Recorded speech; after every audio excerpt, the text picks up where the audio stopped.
Wir kommen zur nächsten Frage, die da heißt, wie bekommt man eine Lehrzeitverkürzung? Das will die Sandra wissen.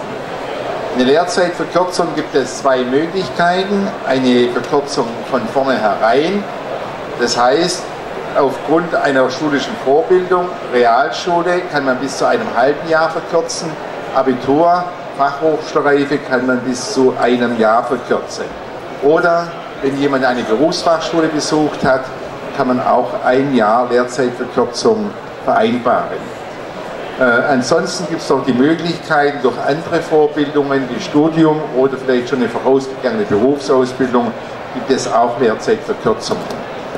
So, das ist von vornherein eine Verkürzung, und dann, wenn in der Ausbildung gute Leistungen erbracht werden, kann man ein halbes Jahr vorzeitig zur Prüfung zulassen.